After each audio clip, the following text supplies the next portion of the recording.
battu à Nancy avant la trêve. Clermont deuxième a raté l'opportunité de revenir à la hauteur de 3, le leader de Ligue 2 BKT. Mais les hommes de Pascal Gastien ont l'occasion de se rattraper ce soir face à Niort. Les Chamois 13e qui se sont quelque peu rassurés en s'éloignant de la zone rouge après le succès face à Toulouse, autre équipe de haut tableau du championnat. La défaite à Picaud avant la trêve pour les Clermontois mettait fin à une série de 4 victoires consécutives, et ce sans prendre de but. Les Auvergnats ont envie de reprendre une belle série et se procurent des occasions en ce début de rencontre avec une frappe qui ne sera pas cadrée.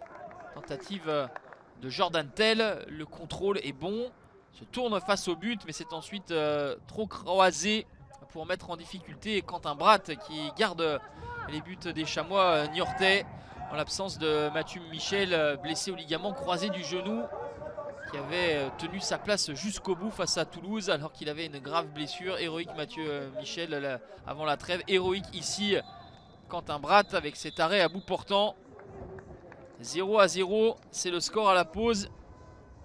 L'équation elle est simple, si Clermont remporte ces 2 matchs à domicile, celui de ce soir et celui en retard face à Amiens, les Clermontois pourraient s'emparer de la première place de Ligue 2 BKT. Mais entre équation simple et matérialisation sur le terrain, ce n'est pas la même, parce que l'équipe de Pascal Gastien a du mal à bouger cette équipe niortaise qui n'a pas grand chose à craindre ni à espérer dans cette fin de saison et qui joue au libéré. Un penalty va être accordé aux hommes de Sébastien Desabre. La faute sur Olivier Kemen, avec le meilleur buteur du club, Pape Ibnouba, qui va faire face à Arthur Desmas. Pape Ibnouba qui vient fracasser la barre transversale du gardien clermontois. 52e minute.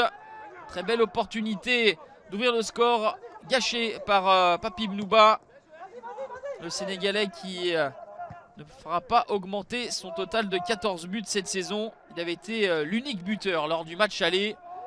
Il ne récidive pas pour l'instant.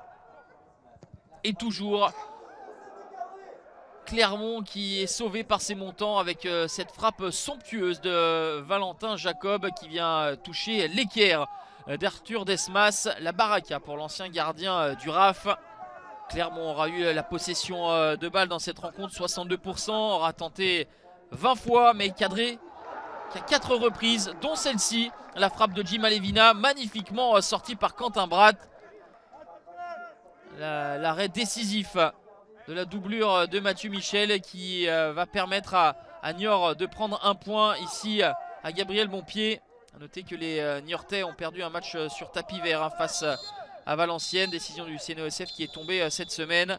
0-0, Clermont laisse filer 2 points à domicile et voit Toulouse lui ravir la 2e place. Niort ramène un bon résultat à l'extérieur, même si les Chamois pourront regretter l'échec sur penalty en tout début de 2e période.